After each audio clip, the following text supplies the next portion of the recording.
Rhyme and Reasoning Comic Book Club. I believe this is our fourth episode.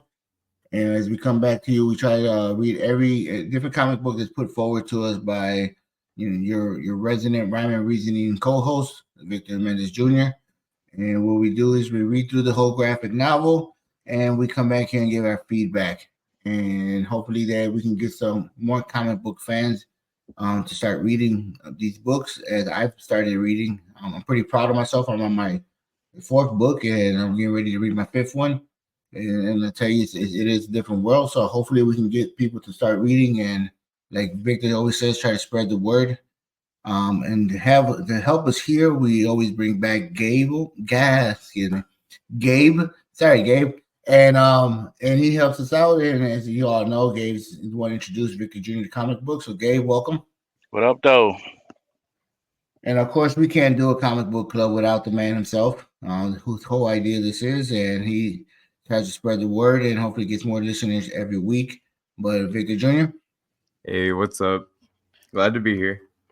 So this book was a little something I was excited to read because I've always heard the story, and it was more different than what I thought. So we're gonna go ahead and get started on a review of A Death in the Family. Victor.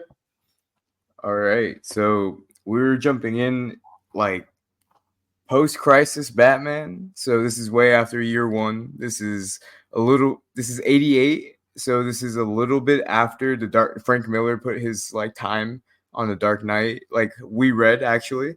And as we get into this, I am going to be asking you guys, actually before we start, the two Batmans that we've gotten so far on our comic book pool that we've been doing lately, how do you feel about the portrayals that you've gotten from Frank Miller to Jim Starlin over here? I feel we talked about how the Frank Miller one is a little more grittier and that kind of set up a thing, but so did Starlin's version. I think it to put it in a certain way, it humanized Batman a bit, this story. Yeah, I definitely felt that as well. I mean, for me, I kind of just knew the Batman of the books. I mean, not the books, the TV show from back way in the day. And I'm not that old, people. I just used to watch the TV show. But the movies and what Batman was to be known for.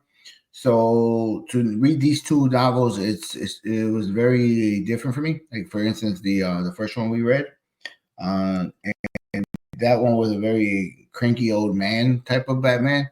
So it was like a different way for me to see him.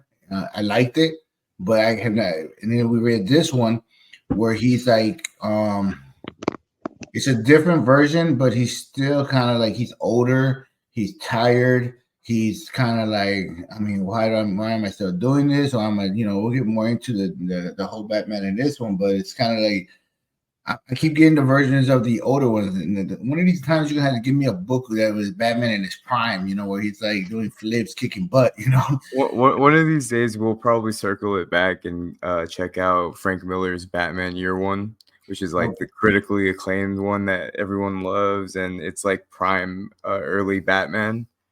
Okay, but so yeah, I mean, Patterson movie also took a lot from that too. And well, the Long Halloween also is another Batman story that's set pretty early in his career. Dad, listeners, you don't know this, but off mic we talked, and we two of us have read the second part of this collected edition that we have.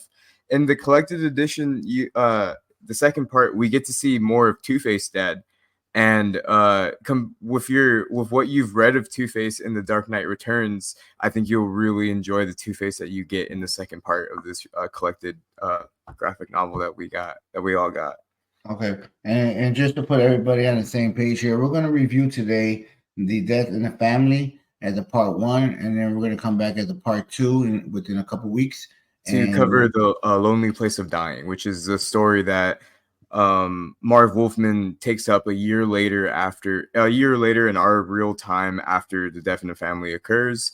It happens in Batman 440, I think. So approximately 11 issues after this ends or begins. Yeah, after this ends. So they had Batman for like a whole year without Jason and without a Robin, and then they bring back a Robin, or they introduce the concept of a Robin back into the Batman like lore like a year later. But let's talk a little bit about the story, right? So we start off getting to know what the status quo is for Batman at this time, and it's that he's got the second Robin, Jason Todd. Batman kind of the way the thought boxes are in these earlier issues are very first person. It's Batman talking to the audience, and he's constantly reminding us how unsure of himself in his decision to let Jason continue being Robin, because Jason has done nothing but kind of show his rebellious side to Bruce and his unwillingness to be a participating soldier in his war of like crime in Gotham. Oftentimes throughout this book, we'll see Bruce think to himself and say that Dick was never like this. His first Robin, he was a good soldier, but Jason is the rebellious one. He's the one that goes off the rails a little bit, and it's because of his past. We'll get into it later, but after a night out where Jason disobeyed Bruce, Alfred and Bruce are talking about the state of Jason and how maybe because of his parents' death, way before this, maybe he's not fit to be Robin anymore, and we should probably ground him and take the costume away and make sure he grieves properly and tries to deal with his emotions like a normal person. Then we get word that the Joker escapes from Arkham, and I don't know about you guys, but this is the best Joker I've ever read. I've never read a Joker that was more entertaining than this Joker. Anyone have any thoughts? No, I definitely loved it. Yeah.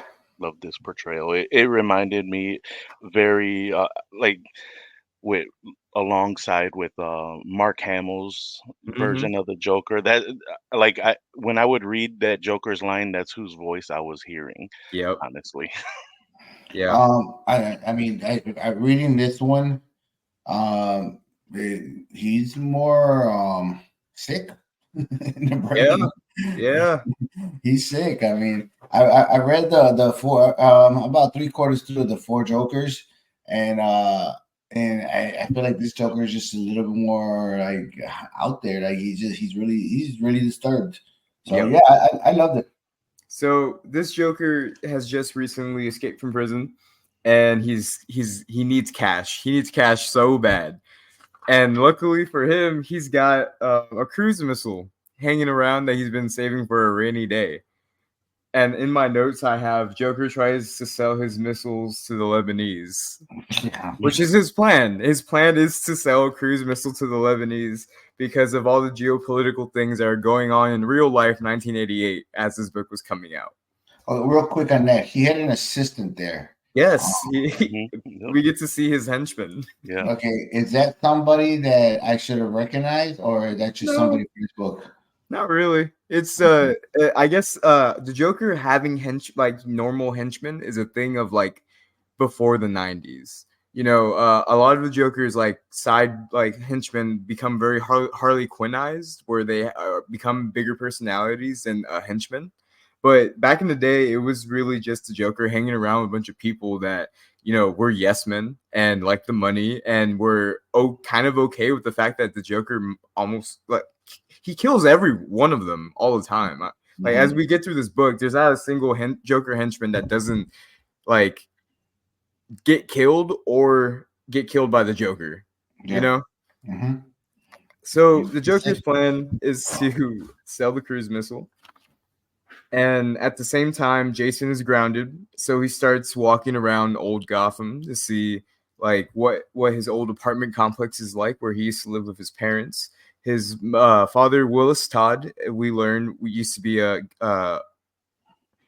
henchman for Two-Face, And later in the story, we also find out that he died, being a henchman for the Two-Face, and his mother, I think she got sick, right? She died in prison, I believe. She died in prison? Yeah, I believe she died in prison. And she got sick and died in prison. Oh, no, you're right. He died in prison, and she got sick. I apologize. I mixed the two up. No, I'm on page 19. So she dies. She dies of a disease. It says Catherine Todd's life was cut short by a disease that just didn't care how much love she had in her heart. And then Jason's dad fell victim to the vicious gangster that he was working for, Two-Face. Yeah. So Jason was an orphan. He goes back to the his apartment, and he has a sweet old neighbor lady who's like, "Hey, when they came through and they emptied out your apartment, I was able to grab a box of some things that I was hoping someone like you who had connections to this family, one day would come back for." And at the same time, Bruce is out. He's on the prowl, and he's just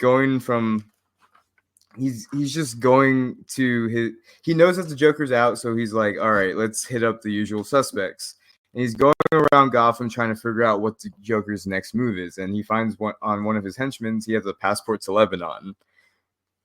And so Jason's at home, and he's going through that box that the neighbor gave him. And on his birth certificate, it says Willis Todd. And then on his mother's name, it's S, and then it's all like scratched out. And we know that his mother up until this point is Catherine. So there's a lady who's supposed to be his mom on the birth certificate he's never met, meaning that the mother that he knew was his stepmother. So this gives Jason a new sense of purpose, because obviously him being in the shadow of the bat is not enough for him anymore. Like he doesn't like the fact that Bruce is holding him back, and we see that a lot throughout this. He uses the Bat computer. He goes through his father's phone book first, and he finds 3 women's names that start with S. He runs those names through the Bat computer, and he finds 3. He gets 3 people popping up. So he gets Charmin Rosen, who is basically an agent for Mossad. Shiva Wusan, who's a mercenary that's operating out of Beirut, I think, or Lebanon, they say. Yeah. And then Dr. Sheila Haywood, who's working as a doctor working on the famine in Ethiopia, giving people like supplies. Real quick, can I jump in here? Yes. So I'm reading this portion of it that he found the 3 names with the S in his dad's black book, and to myself, I'm thinking like, this is such a long shot. yeah. I was thinking that too. But then I start remembering this is 1988, and who knows what year this is actually based in. I mean, I guess it's based in the same time frame. So there's no internet. There's no. I mean, there's no other way to do it. But I mean, I understand why they did it. But when I'm reading it, I'm like, that's such a long shot. Come on. I think it was their way of also giving Jason a bit of like, well, he can kind of, since he learned from the great detective, let's show that. Play that. I think that he learned from the Batman. I think what's really funny is when you start thinking like, so he found these women's names in his father's phone book. So what was his father doing with Lady Shiva, who's Shiva Wusan, who's a known Batman villain, by the way? Lady Shiva is actually the mother of Batgirl, Cassandra Cain. And Charmin Rosen, who's just an agent of Mossad from Israel. Like who was Willis Todd engaged with? Either that, or it shows how small a community actually got them. Yeah, honestly, if you're a 3-bit criminal, you probably know each other. Yeah. But anyways, that was my thought process when I read that. Perfect. So he gets these 3 names, and Jason, I have in my notes that Jason uses the Wayne credit cards to go to the Middle East, which he does. He says, of course, I had to thank Bruce for financing my little adventure. Very thoughtful for him to provide me with all this plastic gold. And as Jason Todd and as Bruce Wayne's ward, he has access to all that. And then we jump to the Joker, who's currently on a cargo plane. And not only is he on it, he's flying the cargo plane. This man has exhibited skills to me in this comic that I'll never forget that the Joker can do now. He can fly a plane. He can flip a missile. He can do anything. He's talented. It's a very talented dude. Yeah, because I think they even mentioned how he like disarmed it and Yeah, together too. it's like a big part of the end. So when we get there, I want to talk about that like little joke. But we see that the Joker's heading to Lebanon, and so at the same time, so is Jason Todd. And Batman has a moment when he gets back to the Batcave, and Alfred's like, "Hey, Jason ran away.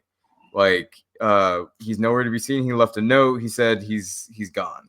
And Batman's like, "Do I go after the madman and the nuclear weapon, or do I stay in Gotham and live up to the responsibilities as the boy's guardian?" And he goes, "It's painfully obvious." I actually really like this. He goes, "It's painfully obvious which path I must choose. The question is, how will I ever be able to live with this decision?" So he chooses to go after the Joker. And chapter 2, in this very same issue, Batman's in Lebanon. He tracked down the plane that the Joker had hijacked, who the Joker then flipped over to some Shiite extremist group in Lebanon. He flipped the cargo plane that he stole, and then Batman promises his connect at the CIA that he can get the cargo plane back into U.S. hands, but he just needs to search it for a little bit and like see if he can find any clues as to where the Joker's going. He uses his Geiger counter and he finds out that there is a huge trace amount of like nuclear energy, and he's like, "Holy shit! Like, what's this madman gonna do with a nuke? Like, what is he's in the Middle East with a nuke? What is he gonna do?" So he changes into his Bruce Wayne attire, and he starts. His plan is to just go into the city in Lebanon and see if he can track down anything else about the Joker. At the same time, turns out, so Jason's also. I think, yeah, they're all in Lebanon. I keep thinking that they're in Beirut or they're going to Beirut, but they're in Lebanon right now. And so Jason sneaks onto some base, and he's looking for. I think he was looking for the Shamina, right? That's the first lady. Yeah. Yeah, he's looking for Shamini, the agent of Mossad, and he tracks her down at a hotel in Beirut. There we go. He tracks her down at a hotel in Beirut. They get into Beirut, and Bruce Wayne is having a moral like crisis, seeing the people of Beirut. He's walking around, and he's like, the capital torn apart by armed, polarized factions, each trying to seize control. Seems everyone's either armed or crippled by the war. You can feel the tension on the streets. It's not a safe place for an American. That's why I'm traveling under a phony Northern Irish passport. Chances are the Joker came to Beirut to contact his customers. So he gets into a cab, and he tells his cab driver, "Take me to the worst part of the city."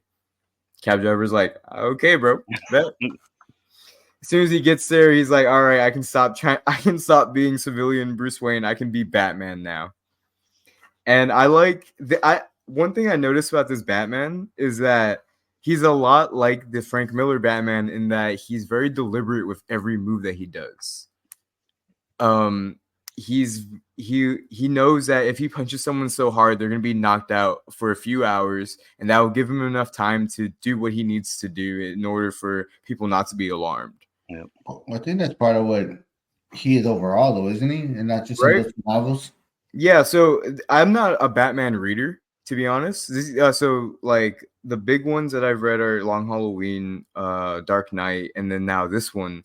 I've read some modern Batman, but they never go too hard into like this kind of like idea of him.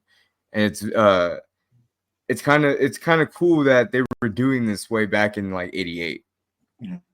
I feel like that's kind of what he is. Maybe they don't do it anymore. And once again, I'm not to say I'm a big comic book reader from back of the old Batman because I can't wait till we do read one. But I feel like that's kind of his persona, even in the TV show and even in the 1990s movies. He was always very kind of like, I'm making a left turn here because I know this is what's gonna happen and this is what I need to do and this is what's gonna come at me. Like he always overthought everything and was trying to be 2 steps ahead of everybody. So I kind of feel like that's what his persona was. But maybe and like you said, in the new ones they changed it, or maybe the readers got a little bored of it and thought it was crazy, right? Because I mean everybody changes, every generation changes. But I think that's what kind of like the way they kind of read him back in those Mm-hmm. days. That, Yeah. and you got to think about the time.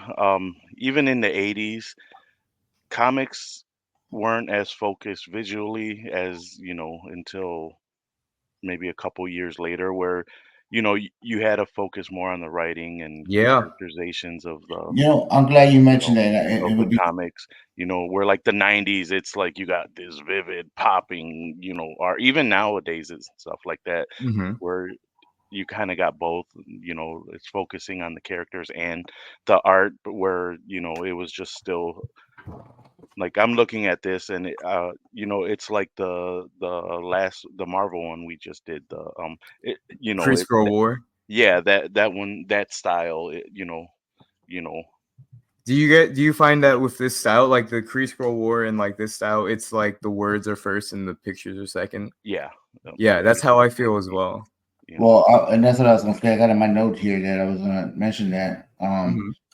that on I don't remember so much on the last book, but on this book, I caught myself reading, and then I said, "Oh shit, I gotta go back and look at the pictures."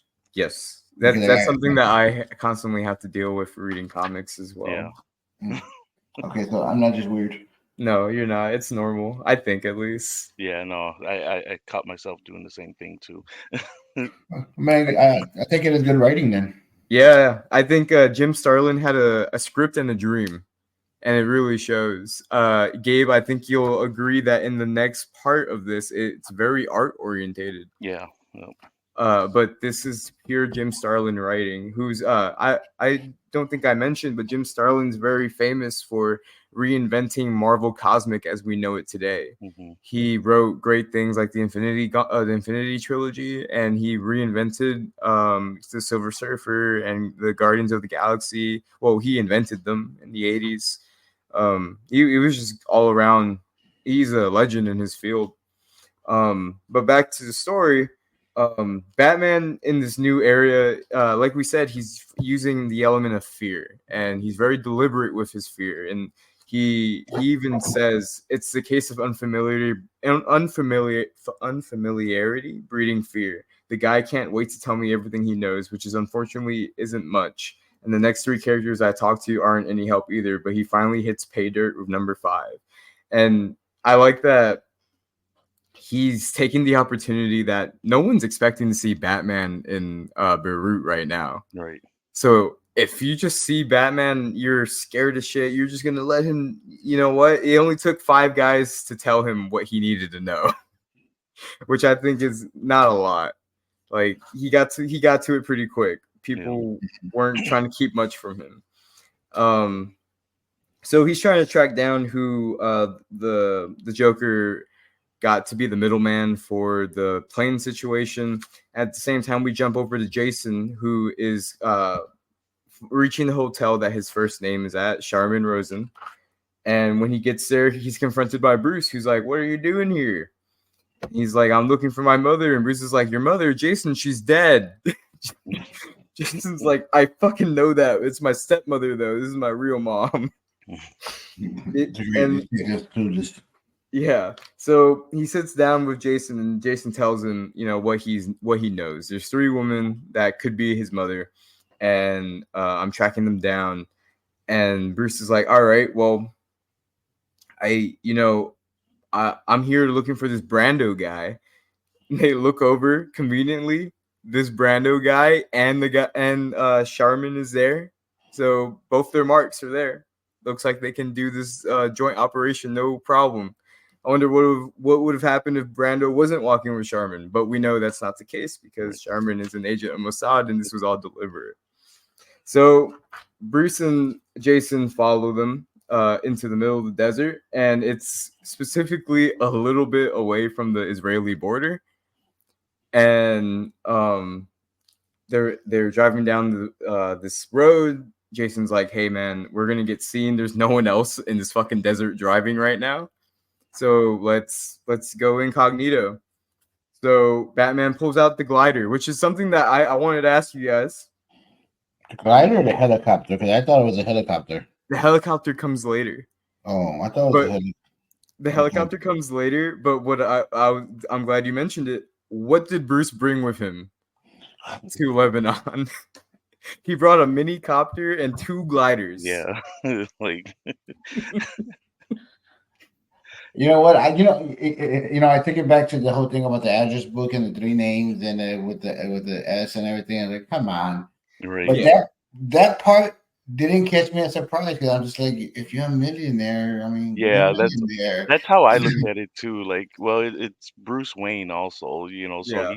he probably knowing him and just seeing stories before, I'm sure he's got little safe houses all over the place and just I think in He's my like the Rock. He's like the Rock and has a gym in every city. right. in my notes, I think what I ended up writing was like how big is the trunk space of his Land Rover? Right. That's Because what I thought about with the helicopter. it's the same Land Rover that has the 2 gliders. Yeah, but in a way though, it's like with him being a millionaire, it does help out with a lot of plot holes. Oh Like yeah, you it know, does. so it's just the answer for everything. Like Even later at the UN, mm, it helps him a lot. Just You being know, Bruce Wayne. and Gabe, you got to rephrase that. It doesn't help you with the answers. It just helps you not even question it. yeah, Yeah. there you It's go. just it's automatic. It's automatic. It's Bruce Wayne. Yeah, that's it. So they're using these gliders, and it's very funny that Bruce even mentions, or when they're talking, that if they were even to look out the window, they wouldn't think that they're being followed by people on paragliders. They would think that they're being followed by birds, or that birds are in the sky. And the way it's drawn is hilarious because they don't look that far away. Yeah. But eventually they follow them to a camp that's a little bit outside of Tel Aviv. And then we get to see that the Joker is there with his henchmen. Brando is one of his henchmen, and Brando is the one who brought Sharman, the agent of Mossad, who, when they pull up, they're like, who's this lady, dude? And he's like, nah, don't worry. I vouch for her. She's from Jersey or something. And she's hanging around. Again, she's just hanging around with this, arms deal going on by the Joker. And the Joker, I have in my notes also, the Joker speaks Arabic or Farsi, because they actually deliberately put the what are they called? The not the colons. You guys know what I'm talking about? Mm-hmm. Do you know what they're called? No, I don't know what they're called, but The brackets. Yeah. The brackets that signify that they're speaking a different language. So the Joker's speaking Arabic, and he's like, "You guys have made an excellent buy. Like, this is a great deal for you. And here are also the launch codes and the coordinates for Tel Aviv. This is what you want, don't you?" And they're like, "Yeah, huh?" Let's not forget to mention how great of a salesman the Joker is here. Oh, perfect salesman. Right, like hustler. He's selling them one missile. And they're all for it. They give him the cash and everything, and they're like, "Hey, don't leave. We want to make sure that you that this works. So stay behind." And Joker's like, "Guys, don't worry, we'll stay. There's no reason why we can't watch a little bombing happen." But at the same time, Batman and Robin are quickly disposing of henchmen all throughout the desert. At first, it looked like they were gonna try to do a stealth approach, but instantly, someone shoots their gun, and that's out of the picture.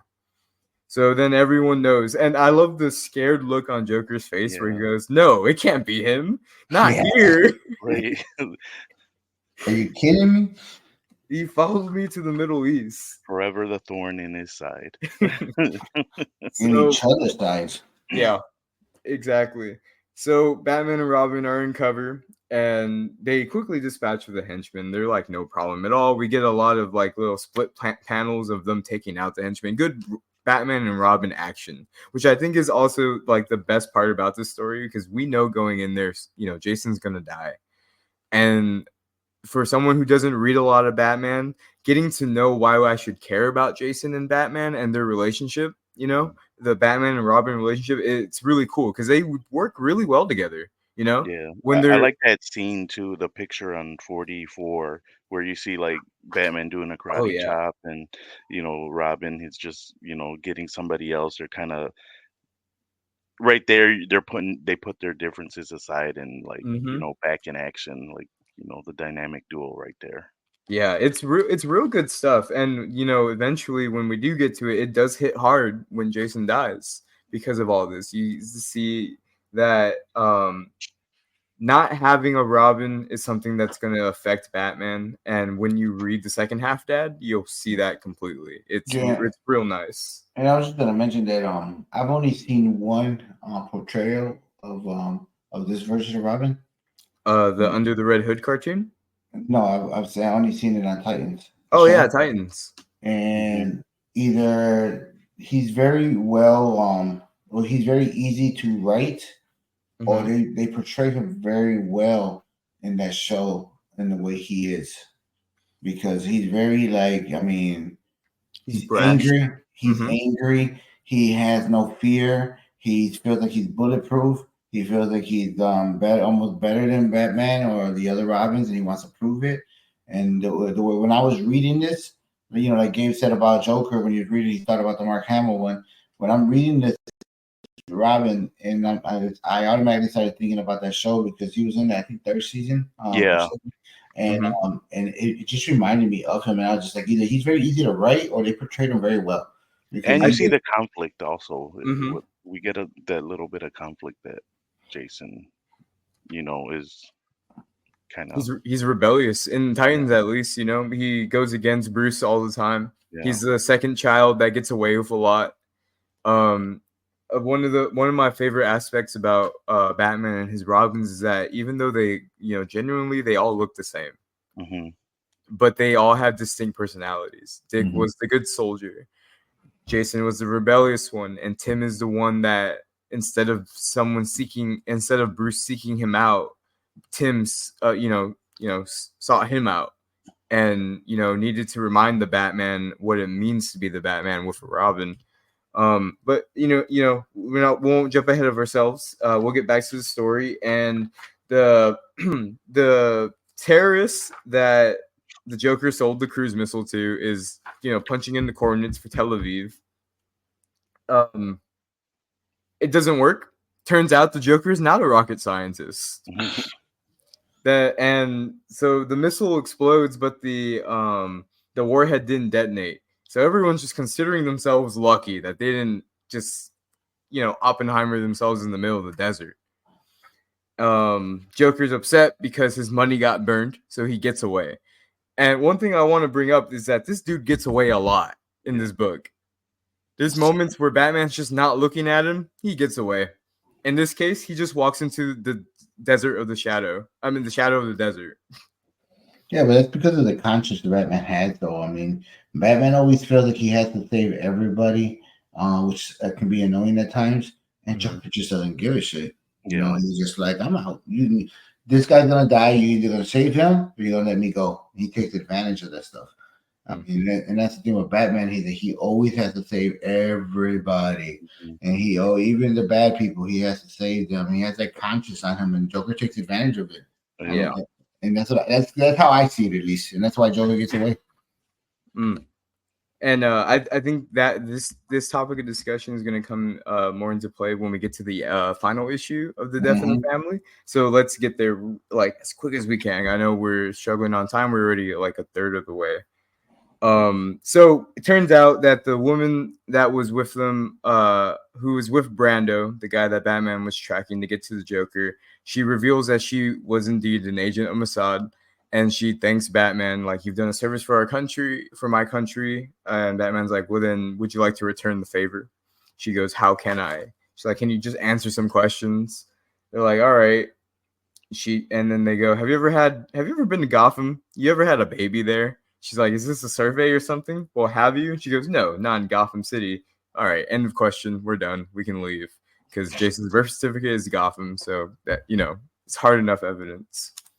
So now they got two names left on the list, and now Batman and Robin are driving to the they're not driving to the airport, but they're driving and they're talking. And Jason's like, all right, you don't have to stay. You can go back. No, Bruce asked Jason, so what now? Jason's like, I'm not going back to the States. I've got 2 more women to check out. Batman's like, oh, okay, well, tell me what your plan is. He's like, I'm going to find them, and then I'm going to ask them if they're my mother. He goes, all right, I think I'll stick around then. Make sure you don't get yourself in trouble. Jason begrudgingly's like, suit yourself. Then we cut back to the Joker, who's at the airport, and he's asking for 1 ticket to Ethiopia. And can I just point out how scary the Joker looks without his makeup? He looks almost as disturbing. Or I think he's wearing makeup actually, because the Joker's pale white skin isn't makeup. That's his skin from chemical burns. So the Caucasian Joker is just makeup on top, I think. Is that what the deal is? Is that what you guys think?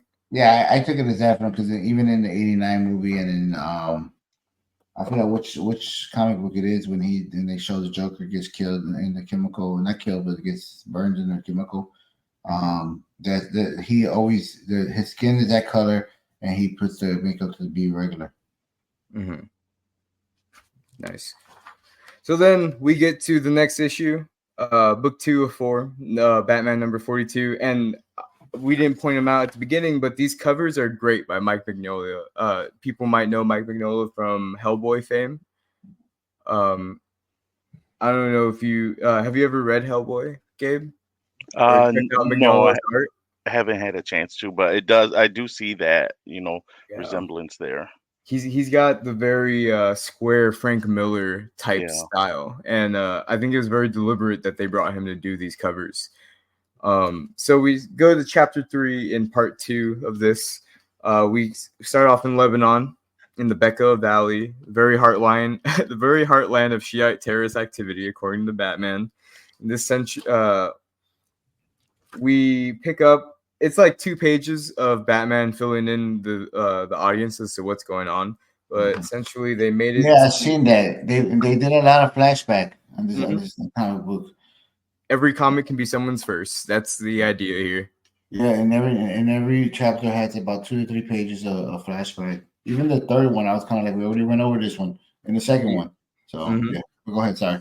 So they track down the second lady to a camp in to a hotel. They track her down to a hotel where the receptionist or someone on the street tells them that the second lady, Lady Shiva, got kidnapped by some men, and they're like, unfortunately, it's not uncommon in Beirut. Jason's worried about it. Bruce is like, don't worry, we'll find her.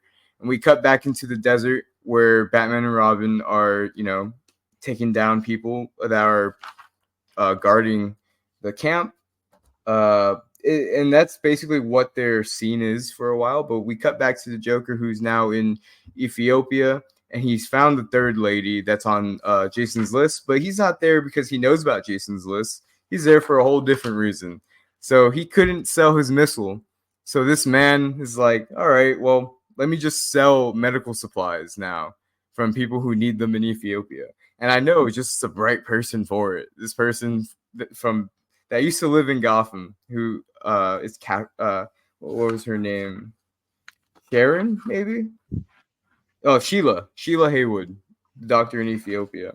So the Joker's there, and he goes, hey, Sheila, need I remind you that you're out here in the desert, not in Gotham, because you were doing illegal work in Gotham that got you disbarred from any sort of medical practice.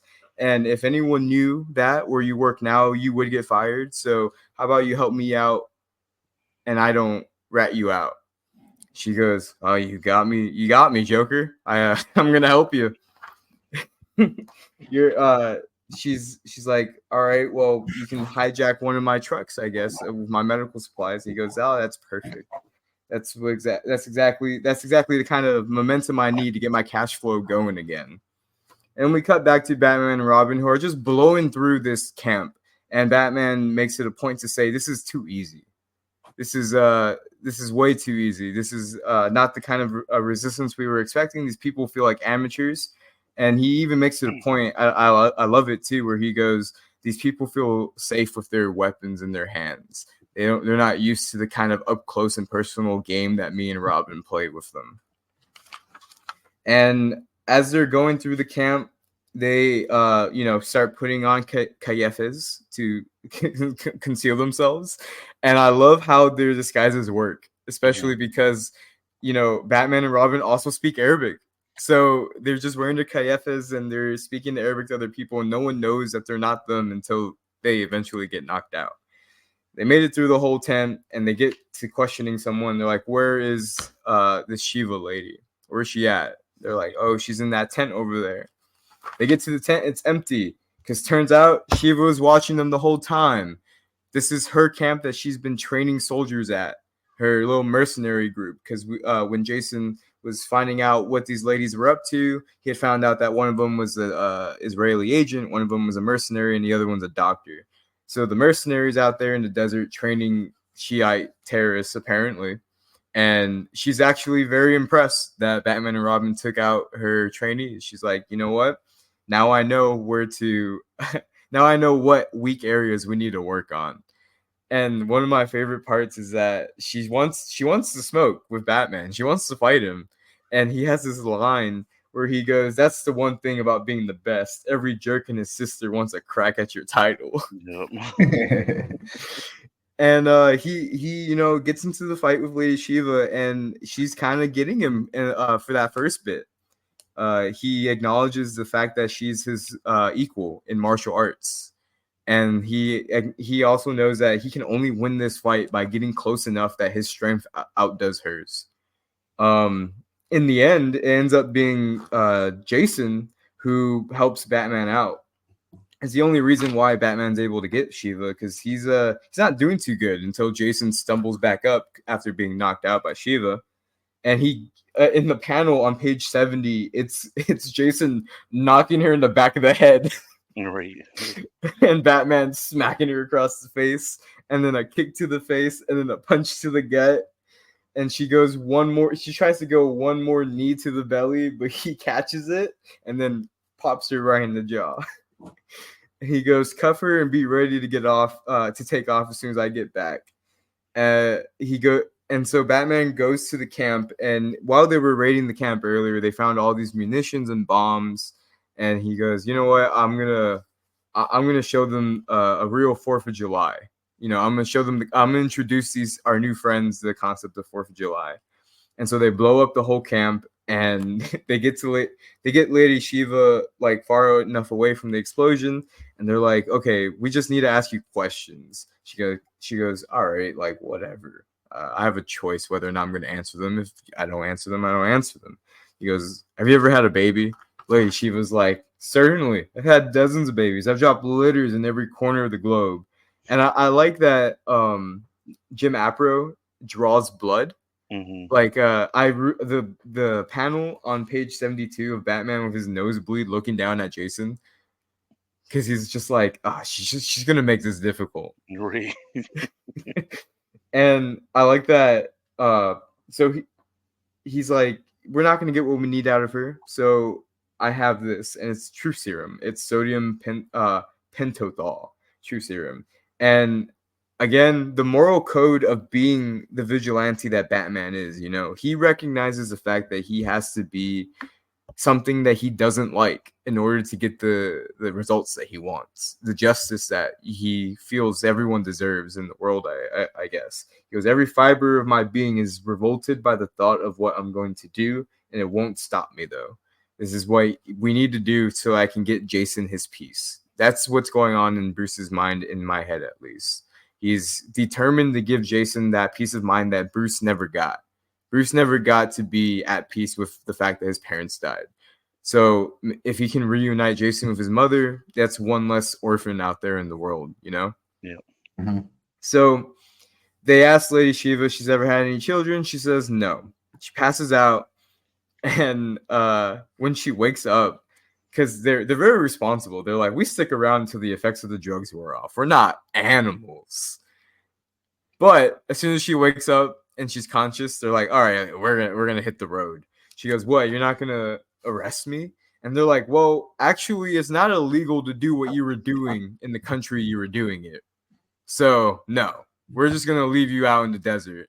And we're certain that with your skills, you can get yourself out and be halfway you can get to a town within an hour, but by that time we'll be halfway to Beirut, which is a lie because they're going to Ethiopia. But I like that they threw that in there to kind of throw Shiva off, because obviously she says we'll meet again, and Batman's like, that's too bad. But he threw her off a little bit, saying we're going to Beirut, but they're actually going to Ethiopia. So then we cut to chapter 4, where Bruce and Jason arrive at Ethiopia, and they're seeing all the famine, and they've located where this last lady is, Sharon. Who's already helping the Joker? Yeah. I keep forgetting her name. It's Sharon. Sharon. It's not Sharon. It's Sheila. Sheila was the last one, right? Yeah, Shiva was the last one. It's Haywood, right? Something Haywood. Let's just call her Dr. Haywood. Yeah. So Dr. Haywood's Jason's mom. We'll just say it. It's the last lady on the list. They track down where Dr. Haywood is, and she recognizes Bruce Wayne instantly because she's from Gotham. So I guess she would know, who Bruce Wayne is, and she goes, "Oh, you're Bruce Wayne, millionaire. What are you doing here?" Bruce is like, "I'd like to introduce you to a young friend of mine. His name's Jason Todd." She recognizes the name instantly, and Jason doesn't crack a beat. He's like, "This is my mom," and they hug. And it's very like sad, I think when Batman walked in, he said he thinks her eyes or something, and he instantly knows that it's his mom because she has the same eyes that Jason does, and I think that's very sweet.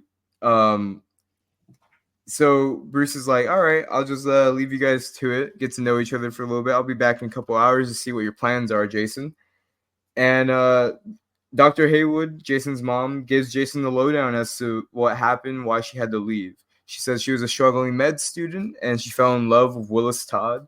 And shortly after he was born, she got busted doing illegal operations. I don't know. They don't say what operation she was doing, but the Joker says that she was doing operations on teenage girls. So my assumption is that she was just performing illegal abortions in Gotham. Yeah, so I was getting the idea, but probably for the sake of just not. Oh yeah, they were very they were very like subtle about it, I guess. Yeah. They dropped enough hints that you could make that assumption on your yourself. Mm-hmm. So that put an end to her medical career back in the States. So she had to move, and she finally settled in England. And she tells Jason, she was always gonna try to get enough money so that she could send for the both of them. But apparently Willis Todd fell in love with someone else while she was gone. And she thought, you know what? They can probably raise you better than I could, I guess. So that's why I never came back into your life. 16 years later, this is why I was never around. And Jason's like, Jason is he's a good son. That's all I can say, because he's just like, I bet this was hard on you, even though it sounds like she was just not willing to try hard enough for him. She somehow managed to get to Ethiopia, but she couldn't manage to get back to Gotham or get her kids to her kid. Or I think it comes out. We're gonna get to that right now, but obviously they make her look like the good old American woman, blonde hair, pale skin, everything, and she's like, "Oh my God, a Peace Corps woman." Yeah, I've been through hell, and I just couldn't go back. I'm ashamed of myself, and then we see what happens. Because the next page, she kicks him out of the pants. Mm-hmm. And she says that I had to do something for work, knowing she had to do the thing for the Joker. And up to this point, before we ruin it for everybody, we're thinking she's under she's under pressure to do this by the Joker. She's being blackmailed. Yeah, she has to do this. And then and so they make you feel that way. They do the look of it. I'm looking at the page and she's walking him out. And like I said, she's blonde hair, pale skin. They make her, she's like the good old American woman. So, and then the Joker arrives. Yeah, so the Joker arrives, and Jason, being the second son of the Bat, is like, I'm going to eavesdrop, make sure no one sees me. And he listens into the conversation. He finds out what's going on, that the Joker has this dirt on his mom, and that his mom's going to help the Joker out with his medical supplies flipping ordeal. And so he has it in his head. He's like, oh, there he's blackmailing my mom. Like, she's innocent in all this. I need to make sure that the Joker, doesn't ruin her. So he steals someone's bike, and he follows their truck because they're leaving on a convoy to this warehouse in the middle of the desert. And once he finds out where they are, he's like, all right, let me ride back to Bruce. So he rides back to Bruce, and they take the Land Rover that they got, and they get closer and closer to the warehouse, and they're watching. It's also revealed that the Joker's replacing the supplies that he's stealing with like Joker gas bombs, I assume, or just bombs in general. So I think it is something specific, but he's replacing. It's a Joker gas, the one that makes you die with a smile. Mm-hmm. Yeah, so he's replacing medical supplies with Joker gas bombs, and so they're doing the switcheroo. So he's keeping the medical supplies, and they're sending the Joker gas bombs to the people who need medical supplies. And Batman's like, all right, I gotta stop this. Like, I need to go over there and do that. The copter only fits one person, Jason. Listen to me. Stay behind. I need you to not, by any means, go toe-to-toe with the Joker. You will lose, Jason. And I mean it this time. He's very adamant. He's like, Jason, don't do it. Please wait for me. The copter that's in the back of the truck. Yeah, the copter that's in the back of the Land Rover, which looks huge when it's fully assembled. Yeah, right. But when they're pulling it out, you could see that it's just like it looks like collapsible. The size of like the size of a snowmobile or something. When he's flying away, he says, "Sorry, Bruce. That does not look like he'll fit it back in a truck." Yeah. So Bruce flies away because he's like, I gotta go save lives. I gotta go save hundreds. And he has that dilemma in his head again too, where he's like, do I stay for Jason or do I go save hundreds of people? He goes, well, I gotta save the hundreds of people. And it's crazy because these are impossible scenarios, right? And it's very hard to judge Bruce or Batman on his decisions because obviously he is saving a lot of people.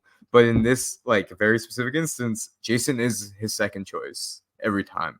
He's had to choose between the Joker or Jason, and it's very like poetic in modern comics to see that because that's something that Jason throws in Bruce's face all the time. That he always chose the Joker over Jason in any scenario. So after Batman leaves, Jason goes and he goes, you know what? I'm gonna confront my mother, and I'm gonna go with her. I think he thinks that the Joker's gone. I think they think that the Joker's on that convoy that Batman's following, or that he left somewhere else, or he's gone.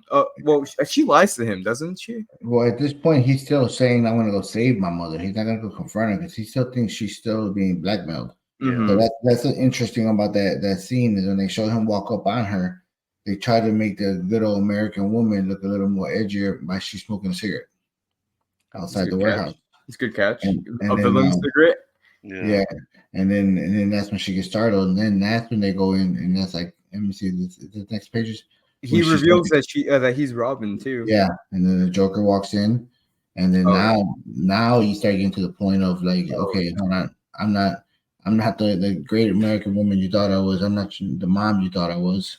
And she leads him straight to the Joker. Yeah, like this was part of the deal. Yeah, and that's I was shocked. I mean, me not knowing anything about this, I was kind of like, "What?" Yeah, I you see like where it's like I lied, you know. Mm-hmm. And she points the gun at him, and Jason's got guns pointed at him, so he can't do anything really. You know, like there's only so much his close quarters combat like training with Batman can get him if all these guns are pointed at him. There's like 3 people with guns, and she basically tells Jason that if you blow the whistle on the Joker, the ensuing investigation would certainly uncover my embezzling. So she's been before the Joker arrived, she had been stealing money from this medical supply operation that she had going on. She was doing bad things already. And she basically gives the Joker permission to kill her son. And this is the craziest 3 pages I've seen in like an older comic. There was no part in the Kree Skrull War where it got this dark, and this is insane. So she has her gun pointed at Jason, and she goes, "What should we do with him?" And then the Joker goes, "Something I wanted to do for years," and he backhands Jason with his gun, and then he kicks Jason in the face, and he grabs Jason by his shirt, and he goes, "No, don't fall asleep on me. The party's just getting started." Jason was faking being asleep. He sucker punches the Joker in the chest. Joker's henchmen come and they strike Jason down, and they start kicking him on the ground. Then the Joker grabs the infamous crowbar. The crowbar every Batman fan knows about, but they they know it subconsciously, even without having read this. They know about Jason and the crowbar. So he goes, "You've been a bad boy. You must be punished. Prepare yourself for a severe spanking, young man. But let me tell you right from the start, this is going to hurt you a lot more than it does me." Yeah. And then boom, it's 6 panels back to back of the Joker is just swinging at Jason, and his mother just looking at him, looking away, distressed for a second, and then getting another cigarette. But going back to those 6 panels, just look at the enjoyment that Joker is getting out of.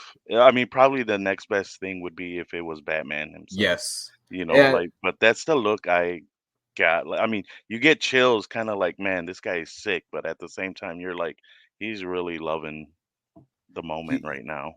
And Jim Apro, he's really drawing those different swings. The Joker has a different swing in every panel. Yep. So we cut back to Batman while Jason's being beat to death, or near death, and he's finally reached the convoy, and they've stopped, and they've parked the car so that they can start shooting at Batman because they think that he's just trying to hijack them. Because these are the actual aid workers. These aren't the Joker's henchmen. They think that they have medical supplies, but they don't know that they have the bombs. So they shoot down Batman's collapsible copter. He lands on one of them that was a little bit too trigger happy. And then he explains the situation. And I think it's interesting, too, because they don't have the little brackets to say that he's speaking another language. So he's speaking English to these people. They don't speak Ethiopian, or they speak English, which is cool. Maybe they just forgot the brackets, but it's just me being a little nitpicky sometimes. So they lost the copter. So he tells the aid drivers, like, you need to unload one of these trucks. You need to leave everything here so that the army can come and dismantle the bombs that the Joker has, and give me the truck. So Batman takes the truck and he's riding it back to the warehouse. And the Joker, he's like, "My, that was fun. Kind of messy though." And you can, I wonder if in 1988 they were letting them do red blood, because I know in a lot of comics from this time, Dad, they were doing blood as black because they couldn't do blood. So I wonder if this is a reprint thing where they actually made it blood. But I'm looking at red too. Yeah. But I wonder if in the original it was black. So we go on, and all of a sudden, Jason's mom's like, all right, so the Batman's gonna come back, and we need to erase the evidence of anything that happened here. And Joker's like, I hadn't thought about that. Batman, he is a vengeful one, so this could get a bit sticky. And he goes, it'd be best if I didn't leave behind any evidence of my presence. What the Batman doesn't know can't hurt me. So he ties up Jason's mom, and he reneges on the deal. And he goes, that's one of the most fascinating aspects of Batman. The righteous boob insists on solid evidence before going Nova. He goes, I need to make sure that no one knows that I killed Jason or was involved in this, because the Batman will never break his code. He'll never go above what he deems is, justice and his evidence. Batman's he's very stumped in his code, and he doesn't like to go above that. He doesn't feel like he can go above that, and he's very strict with it. They leave a bomb, who the Joker mentions, like, yeah, it's real nice that I can't go anywhere without having at least one explosive device ready to go. Robin wakes up. Yeah. And then his mom's I guess surprised because she's alive. I mean, now she's the mom. Yeah, actually, so the Joker leaves and he goes, "It's going to be 10 minutes." 8 minutes later, Jason wakes up because there's 2 minutes left on the clock. Yeah. So she probably thought he was dead for 8 minutes, like you said. And she's like, "The bomb, Jason, deactivate it." And he just straight up tells her, he's like, "I'm in no shape to handle that. I can't do that right now." And Jason, in his last moments, because we actually we find out these are his last moments, he's worried about getting his mother out of there. He goes, "Got to get you out of here. I'll save you, Mom. 57 seconds left. You're free. Run for it. Go." 39 seconds left. He collapses on the ground. She goes to pick him up and she goes, "Let me help you." 19 seconds left. We'll both get out of here. We're almost there. 12 seconds. And then Batman's rolling up on one of the trucks. And he's thinking to himself, "I'm only minutes away." And he goes, I know Jason went. Like, I can't stop him. This is what he does. This is why we always get in arguments. He's just, of course he disobeyed my orders. 5 seconds left. Jason's mom's like, "Stay here while I go get the door." 2 seconds left. She tries opening the door. Jason's like, "What's wrong?" 1 second left. She goes, "It's locked. The Joker locked us in here." There it goes. We see Batman from the front windshield. He yells out, "Jason." He goes, "Oh my God. Oh my God, no." And then here is the part, the most controversial thing to ever come out of DC Comics, I believe. At the very next page, which I'm assuming back in the day was the very last page, they go, "Robin will die because of it's an advert for the next issue. Robin will die because of the Joker. Because the Joker wants revenge, but you can prevent it with a telephone call." And then they give you 2 numbers. One number, the Joker fails and Robin lives. The second number, the Joker succeeds and Robin will not survive. And they tell you, yeah, call these numbers between this time on these dates, and your decision as fans will be set in stone forever. And it was. And can you guys guess what these fucks chose? Oh yeah, These sadistic people chose in 1988. They chose to kill this kid. Yep. So we pick up with book 3, Batman number 428, with an awesome cover by Mike Mignola of Jason.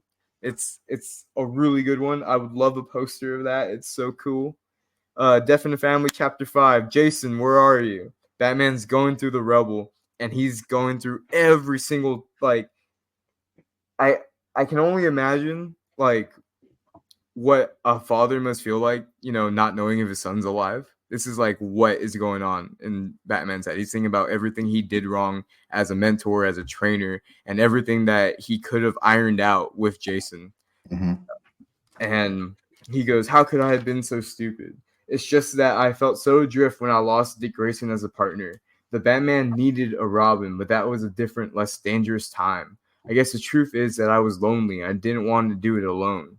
So what do? I bring a young innocent into this mad game. I must be insane. Jason, what happened here? Just what?" And what's cool about this issue, part 3 of Death in the Family, is that they give you also, if you've never really read or caught up with the exploits of Jason as his time as Robin, they give you the lowdown. Jason was just an orphan who was trying to steal the tires off the Batmobile. And upon finding out how Jason lives, Batman was like, "You know what? If I don't do anything different, if I don't break the cycle here with this kid, he's going to end up just like his dad. And he's going to end up being in the life of crime, and I can prevent that right now." So he just straight up tells this kid, "Yeah, I'm Bruce Wayne. I'm Batman. I want to teach you how to be a better version of yourself. I want you to be the new Robin." And then Batman's thinking about it, and he goes, "Jason took to the training like a fish to water. He was quick and he was intelligent. It was like training Dick again. But this kid had a rebellious streak in him. I told myself he'd work it out of the system in time." And then Batman reminds himself, "Yes, I blinded myself so much." And we cut to back in the rubble. He's searching and he's remembering all the mistakes that he made while trying to train Jason, like not telling Jason about the real reason why his father was killed, which is because he did a job for the Two-Face and he failed, and Two-Face had him murdered. After that, because he lied to Jason, they made it their priority to stop the Two-Face. And in a moment when Jason could have exacted revenge on Two-Face, he had him down on the ground. He walked away. He let Two-Face's punishment be determined by the law. And Batman remarks about how proud he was of him. He thought at least everything would be okay.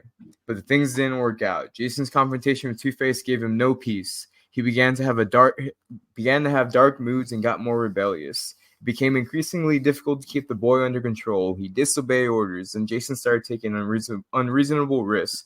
I had no choice but to put the boy on inactive duty. He didn't like it.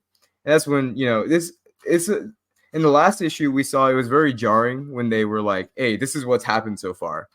But in this issue, it feels pretty organic because it's Bruce looking through the rubble and he's thinking about all these past things. And he comes across Jason's mother, and in her, hey guys, I'll be right back. I'll be right back. Okay. Continue. Go ahead and continue. Okay. What I find interesting is that her last words go on forever. She's like saying full sentences like perfectly, until she dies.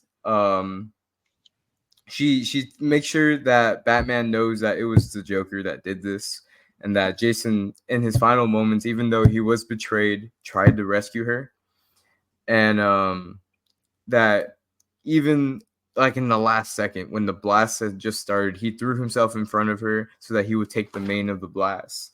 Her last words are, "Such a good boy, must have really loved his mother."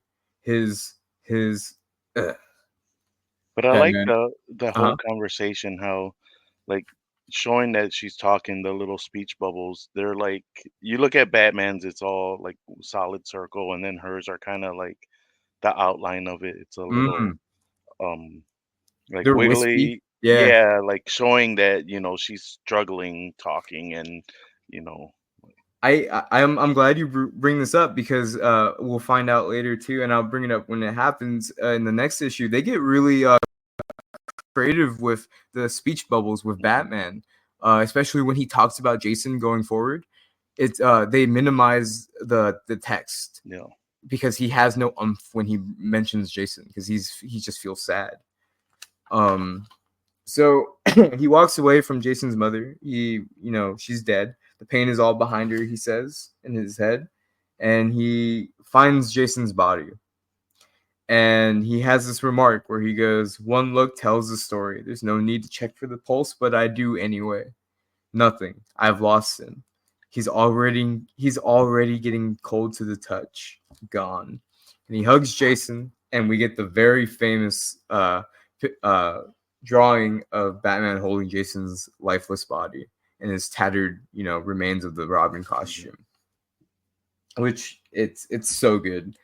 Jim Aparo, I think he's an artist I was unfamiliar with until I read this, and his Batman is real nice. I love the blue highlights for the cape. Yeah, it's real nice, and it's a good throwaway, like the classic. It's just a beefed up version of Adam. That's like that Batman. It just goes so well.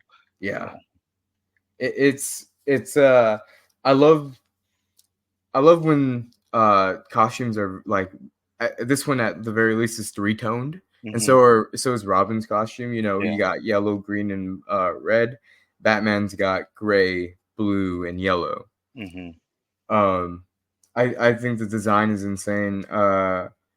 Later on, in the 90s, they shy away from the blue in Batman's costume, and they just make it straight up black or purple. It's cool because it's like you said, like a throwback design for a very modern take on this Batman. Because we saw Adam West with his Batman. It was very lighthearted, and then we fast forward to 1988, and it's this Batman with his Jason, with his Robin, and his ultimate demise. Yeah. Anyway, we cut back to Ethiopia, where the Joker is is flipping his medical supplies, and the people he's flipping it to mentioned that they've got some Iranian Secret Service people that want to talk to him. And the Joker's like, all right, I'm in for it. I'm along for the ride. I've gone this far, just placing my bets. And they go, all right, man, please, my superior is not used to being kept waiting. He goes, is that supposed to be my cue to jump through a hoop? Sorry, Effendi, I don't do requests. If you live long enough to get to know me, you'll find out the Joker isn't impressed by just anyone. And I think that's supposed to be Gaddafi, right? Yeah, I think so. Yeah, so the Iranian leader at the time, this book is very dated in late 1980s culture and geopolitical things going on. But basically, the leader of Iran is Gaddafi is like, I have a position in my government I wish to offer you, Monsieur Joker. Then we cut back to Bruce, and it's kind of a what did you think about this scene, Gabe? Where he's kind of talking about what he did to the crime scene and how he explains to the authorities what's going on here. Yeah, and it's like, I mean, they're really buying all this. He's like, I removed the Robin clothes from Jason, and he doesn't mention that he replaced him with he put any other clothes on him. So it's just the lifeless body of a boy and his mother. Right. And they're just taking Bruce Wayne's word at this. And I think it's entirely because he says, I'll take care of everything. Right. I'm Bruce Wayne. I can do it. You guys don't have to worry about it. Yeah, the big sweeping it under the rug. And yeah, it's kind of insane. And I'm glad that they bring it up too. So the cops continue their search for the cause of this tragedy, evidence I've already removed from the scene. Let them write it off as an accident. There's no reason for them to be involved. This is a personal matter. And he follows his leads. The mission's not over. He still needs to find the Joker. He follows the Joker's trail to that warehouse, and the Joker left him a note. Batman, see you at 42nd and 1st, J. And then the Batman's like, all right, I guess we're going back to the States. I'm just going to call it quits at this point. The Joker knows we're just going to go home. Sheila and Jason accompany me in the plane's cargo bay. And this is the saddest part for me, I think, is where he goes, there's not a big turnout for the funeral. I had no idea how to contact any of Sheila's old friends, and Jason's life was too short for his passing to cause many ripples. You see, the world doesn't know that the new Robin is dead. And that's the way it has to remain if I want to maintain a secret identity. Yeah, I know that's cold, but that's how it's going to be. It's a mean, cruel world out there. So, in the eyes of the public, Bruce Wayne had a ward, Dick Grayson. I think he actually adopted Jason Todd in canon. So Jason Todd is his son legally. And then Jason dies. No one knows why Jason Todd dies, but no one asks. No one asks why the adopted son of a billionaire is dead. Right. And I think this is where it's it's the last issue of the book, but this is where everything kind of takes a shift. And having read the second part of this and knowing how the next 10 issues were to go, it's you kind of understand the kind of path that Batman goes on because of Jason's death. So quick question is that I know I got to read that second part, but does it have to do a lot with this final part? I mean, the attitude that Batman has is it's very much you get to see the beginning of it here and then the climax of it in the next story. Because like I said, there's 12 issues. There's a whole year of publishing where they were playing with this idea of having a darker Batman with no Robin, and what it did to him. And as you see in his thought levels, he's not saying it outwardly, but he's like, this is the last face down between me and the Joker. Like it all ends now. I think he's made up at this point. He's kind of made up his mind that he wants to kill the Joker. Yeah. And so he cross references the location that the Joker gave him. And he goes first and 42nd, 42nd and first. All right. So there's one here in Gotham, but there's a deli, a drugstore, a newsstand, department store on the corner. This isn't where the Joker wants me to meet. He goes, there's a 42nd and first in Metropolis, and it's kind of the same deal. There's 2 parking lots, a deli, and an office building. This is not where the Joker wants to go. But in New York City, the United Nations Plaza is there. So this has to be it. So he shows up, and he goes, what would the Joker want me to be here for? Like, all right, like, what's his plan? What's going on? I won't make any mistake. I won't underestimate him now. And then everybody's favorite Boy Scout appears. Previously seen by us on Kingdom Come, and then before that being Reagan's little bitch in Dark Knight Returns. And I mention it because this is post-crisis, and Superman very much was this in normal DC canon. He was the government's little lapdog. Yeah, errand boy. He was the one that the United States government sent to keep all his other superhero friends in check. Most notably, in this very instance, Batman, who they had to break the news to Batman about what's going on with Superman, which I think is insane. It's funny. Right. And the thing is, it's like Superman's probably the worst person to break the news to Batman, especially what's going on right now. Like this is the last person that you want telling Batman what's gonna happen next. And one thing I'll tell you guys, at this time in DC canon, they weren't really friends. This is post-crisis where everything was reset and the relationships were reset. They were kind of like, they knew of each other and they knew each other's identity because they had a dick swinging contest like a couple years before this, where they were like, I know you're Bruce Wayne. And Bruce Wayne's like, I know you're Clark Kent. I know about Ma Kent and I know about Pa Kent. I know about the Kent farm. And they're like, all right. We're not beefing. Like, we're homies. And Bruce is just like, no, we sometimes see each other doing work stuff. But basically, Superman tells him, like, hey, man, look, the whole government is kind of scared about what you're going to do.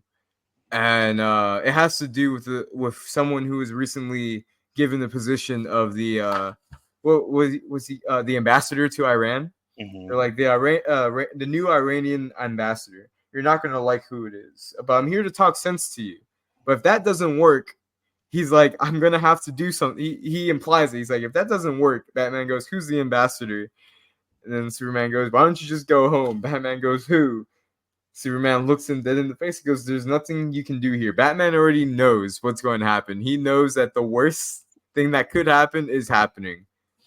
And he decides to punch Clark in the face. And Clark looks at him and he goes, feel better now? Bruce is like, I think I broke a couple knuckles.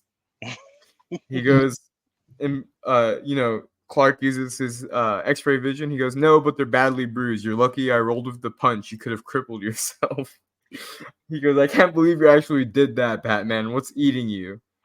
And then they talk about it a little bit more. They talk about how the new ambassador. He asks Superman, when's the new ambassador arrive? And then in a Lincoln pulls up with some nice ass shoes. The new Iranian ambassador, the Joker, in a nice headdress. He's really adopted the role as Iranian ambassador. He goes, now isn't this touching? My old pals Superham and Batpest have come to congratulate me. It's true, guys. I'm the new Iranian ambassador to the UN. Eat your hearts out. And then we get to the last issue, and we'll get through the end real quick here. Yeah, unfortunately, time is running out on us, but I want to make sure we get to the end and give our feedback here. Yep. So we get to basically the U.S. government is trying to tell Batman to back off. Like, you need to let this play out. He has diplomatic immunity now. The Joker he can do any crime that he wants. can't get arrested for it in our country. You know, we'd have to go through a lot of loopholes to make that happen, but we're not going to do it. So you're just going to listen to us, or else we'll send the big guy after you. And Bruce looks at Clark and he goes, "Is that how it is?" Clark's like, "I'll do what I have to." And they give each other a look. And the government's like, the government liaison's like, "You two work it out. Got a plane to catch. I'm out of here." And Clark tries to have like a little bit of a conversation with Bruce where he goes, I read on the news basically that your ward Jason Todd died." And he asked Bruce, like, "Was he Robin?" Bruce goes, "Yes." He goes, "I'm sorry to hear that. He seemed like a really nice kid." He was. Jason was the best. The Joker murdered him. And Clark gets it now, I think. You know, he understands what's at stake here, and I think he trusts that Bruce isn't going to make anything like, you know, a stupid choice. We cut to Bruce later on that night, and he, you know, as much as Clark is giving him leeway and he trusts that he's not going to do anything bad, Bruce is battling demons in his mind. He wants to murder the Joker really bad. With the Batman suit laid out on the bed.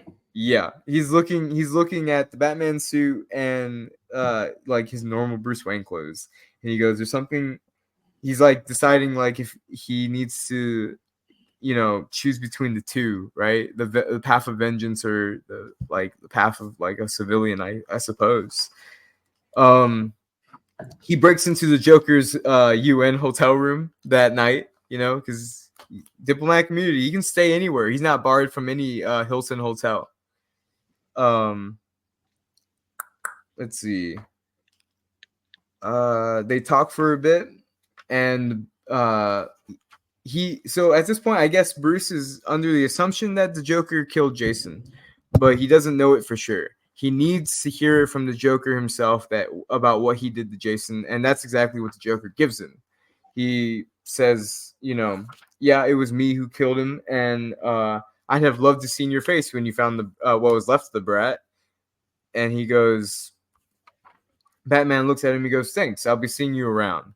And the Joker's like, What? Thanks for what?" He goes, "Up until now, I wasn't absolutely certain that you're responsible for what happened to Jason, but you're confirming it makes what I have to do a lot easier. So that's how it's going to, and you know, the Joker's like, so that's how it's going to be. You want to play tough, Dewey?" He pulls out the gun. Batman disappeared, and he goes, "I hate when he does that." We pick up the next night at the UN General Assembly chamber, and we catch up with Bruce Wayne, who has becomes a observer for the UN for the day. And there's a moment when the Joker walks into the UN auditorium, and he just looks at Bruce, and it's 6 panels again of Bruce just mean mugging the Joker, and the Joker's smile was unwavering. And he has this thought where he goes, "Does he recognize me? Does he know who I am? I may never know.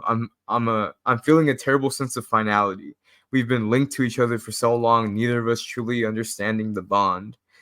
And the Joker turns away and starts laughing. Bruce has these thoughts in his head where he goes, "I should have terminated his vile existence years ago, but I didn't. I couldn't. His insanity gained him a stay of execution, but no longer. He's become too dangerous. His crime's too heinous. Jason's dead." And turns out the Iranian government made the Joker the ambassador because they knew he was going to do some bad shit. And that's exactly what he does. He gives a little speech about how he's like, you know, me and the Iranian people have a lot in common. You guys underestimate us, and we get no respect. Everyone thinks Iran is the home of a terrorist zealot. They say even worse things about me, would you believe? We both suffered unkind abuse and belittlement. Well, we aren't going to take it anymore.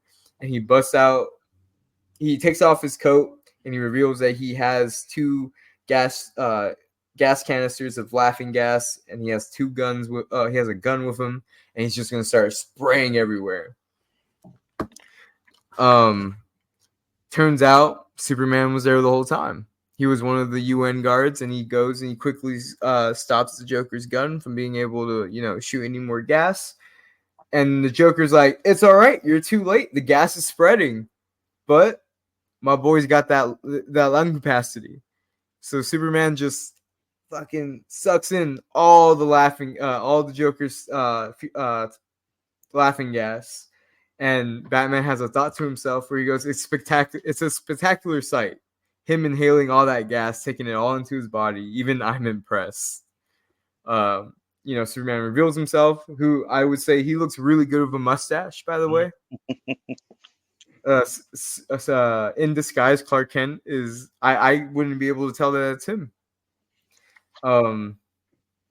Clark leaves because he needs to get rid of the gas somewhere. Joker thinks it's unfair, but he has a backup plan. He has a bomb, which I think is insane that Clark didn't see the bombs. Right. He took the gas. He could have, flown halfway around like the solar system, gotten rid of the gas, and been back by now to like check on the bombs or see if there's anything left. But the Joker blows up this UN auditorium, and in the smoke, him and the Batman are tussling.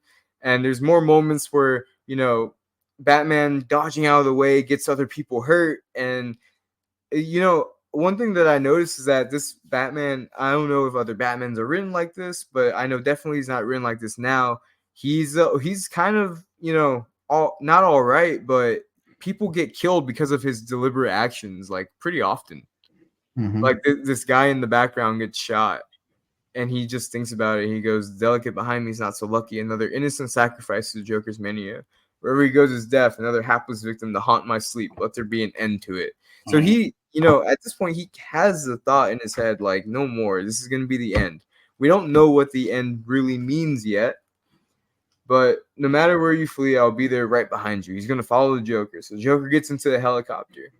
Batman jumps on the helicopter, and he can only think in his head, "You killed Jason. There's no escape. Jason, Jason, Jason." Helicopter's going. The dude who helped the Joker get into the helicopter, he realizes that Batman's there. He's very trigger happy, points the gun at the Joker and Batman, starts shooting. And we see on page 141 in that panel, it looks like the Joker got shot in the chest and the Batman got shot in the arm. And then the Batman tells the audience that the pilot also got shot in the back of the head. So the helicopter's going down.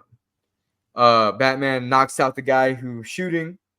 He goes, "Not quite the scenario I imagined, but I'll be lucky to escape with my life. Farewell, old foe." Joker doesn't even say any words. It's just a heh, heh, heh, heh, heh. Batman jumps out of the helicopter before it crashes into the pier. And I love on page 143 in the big explosion, you can see Superman drawn real small up above. So he came back. Batman instantly is like, find his body.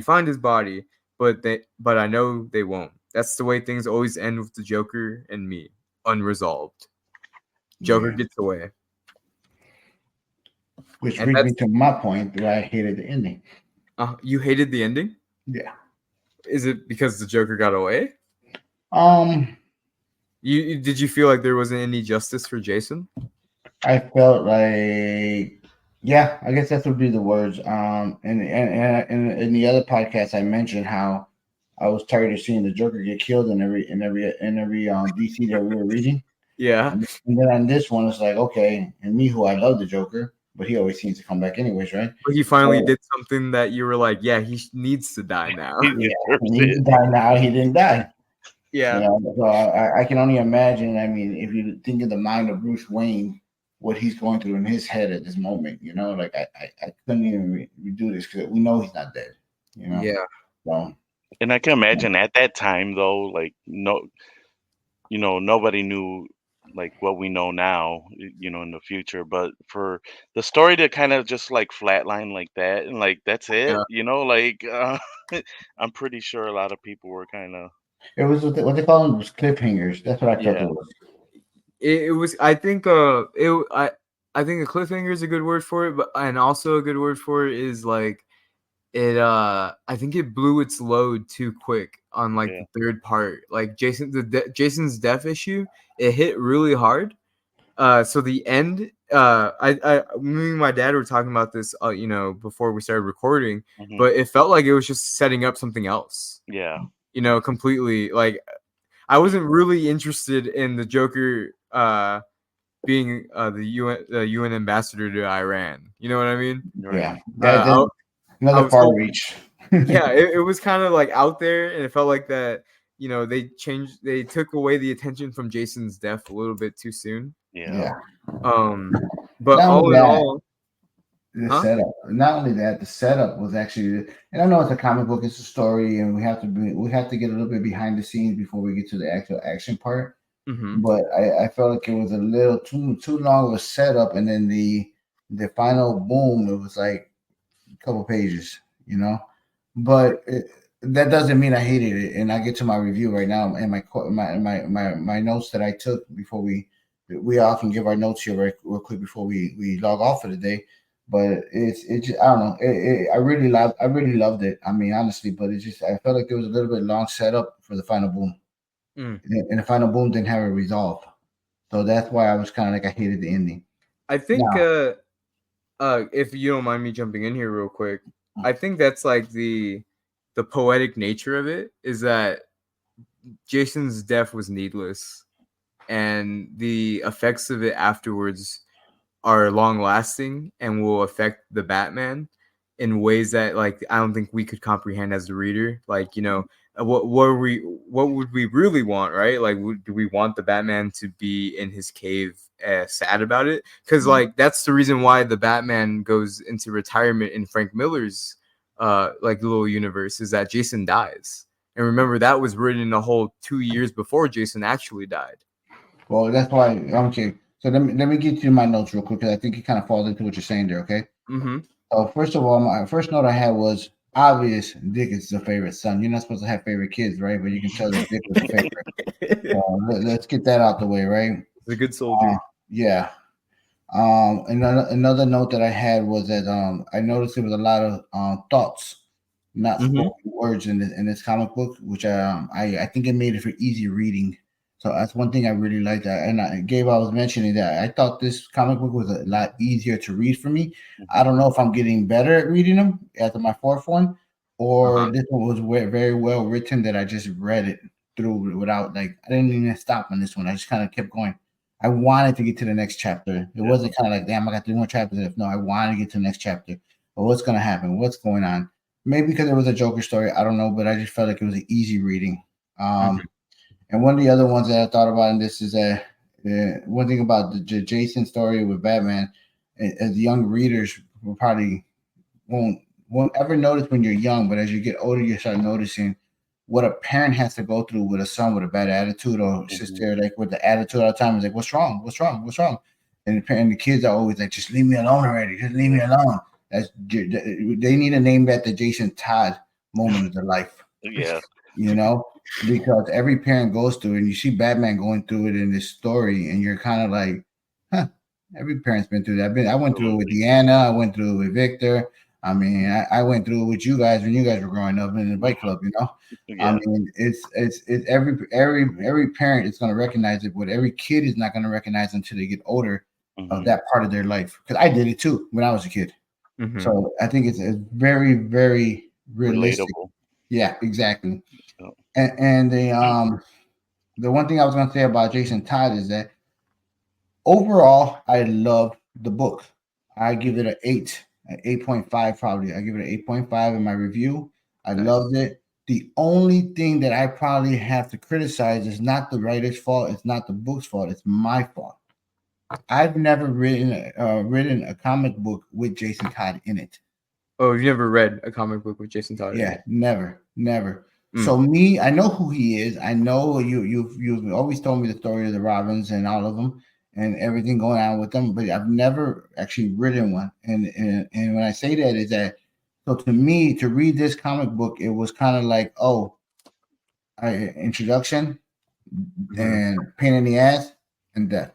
But the thing is about this book, a lot of people were like that. I mean, they know of Jason Todd, but this really kick-started.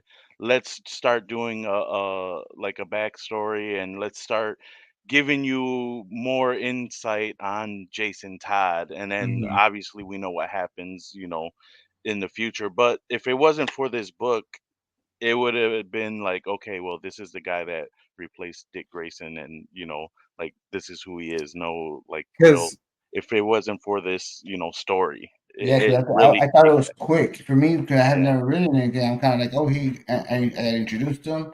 He's a pain in the ass, yeah, and you because he got was in stories before. I mm-hmm, mean, other stories, plenty of stories, but you didn't really get a whole like, and that's what I mean because it's yeah, my of fault who he because was. I don't know a lot about him before. Yeah, So like it's kind of like I read it. It's my first comic book with him in it, yeah, and then I'm kind of like, okay, it was quick, but it's my fault because I didn't read more. But mm, like I said, overall, I give it an 8.5. I really like it just to make sure he becomes Red Hood, right? yes, yes. Okay, and I 8.5. I loved it. I love the reading of it. Easy reading. Probably out of the books we read, I give it probably in my top two. Obviously the Batman was my first one, but I give this in the top two. I loved it, so that's mine. Your guys's before we end today's podcast. Me, I loved it. I enjoyed reading it. Like just the cover and the whole that scene after when he um picks up Jason Todd's body. mm-hmm, And I think Victor, that's probably why you picked this, little Vic.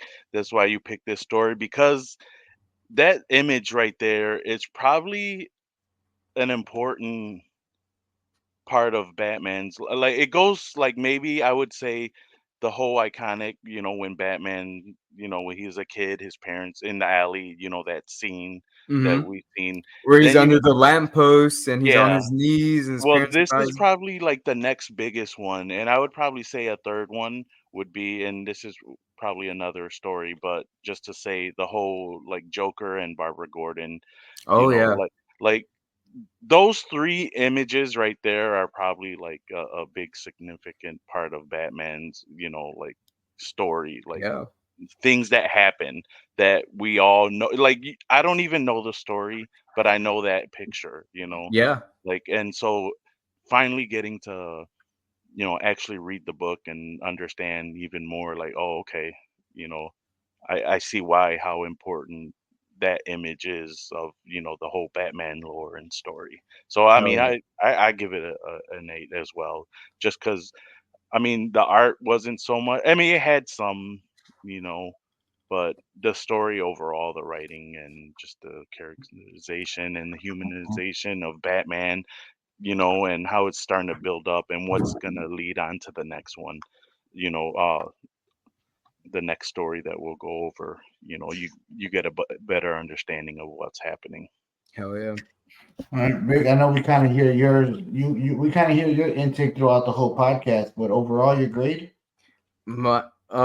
So look, I think Gabe slammed it. Is that the image of of Jason in Batman's arms as he's dead. It's one of the most iconic Batman images of all time, and I've always seen it. I've always wanted to read it. I was lucky enough to find this at my local comic book store, pick it up one day, and then I had it on my shelf waiting for the right moment. And it was, after we did the Kree Scroll War, and I felt like you guys had gotten a taste for like the 80s comics and like what that storytelling was like. I was like, all right, this is the perfect time for a Death in the Family. And upon reading it for the first time, I'm just I'm enamored with how much things have aged geopolitically, as you know, Hmm. but also just in the way that these stories were written. They seem to have been a lot darker than I give them credit for. Yeah. I was always familiar with like some 80s books being like kind of campy, or like early 80s sort of being like campy, especially pre-crisis. Um, but I think this is a 9 out of 10 Batman story. This is only beaten by The Dark Knight, which I think ironically should be everyone's first like kind of Batman's like real grown up Batman story. I think Mhm. everyone should be familiar with the Batman through movies and cartoons and TV shows, and then get the subversive take on it with Frank Miller. And this is the next best thing. Hmm. This is like where you can go after that and get some real. This is some real grown up Batman stories. He talks with his feel, yeah, in his head. We mentioned it. Like there's a lot of thought boxes he really talks through his feelings through this book, and you get to see that the Batman isn't as cold and disheartened as we know him as. He was very passionate about his wards and the people that he raised, essentially. Yeah, I love this book. I think it was great. The next part, I'll tell you what, I felt like reading this first part, it was kind of hard, but as soon as I got to the next part, A Lonely Place of Dying, I tore through that probably quicker than the first bit. It's really good. I can't wait to talk about it with you guys. Yep. Well, and like we mentioned before, we're gonna do a part 2 to this podcast on the second part of those chapters that Victor's talking about. Mhm. So, and we're gonna follow that up within next 2 weeks. And for the listeners, that would be covering Batman 440 to 42 and the New Titans 60 and 61. So, and we're gonna get that podcast out right away. And we're doing it once a month, but we're gonna get part 2 out right away. Mhm. And to our regular Rhyme and Reasoning fans, I don't know if you want to call them fans, but listeners. We're gonna record our first episode coming up in the next week or so, and we're gonna also publish that one ASAP. And we look forward to you guys listening to us. Once again, Vic, you picked a great book. I think the way you're setting up these books for us to read are like falling in line perfectly. It's completely by accident. Okay, I was like, I don't know if you're doing it on purpose or not, because it's falling in line perfectly.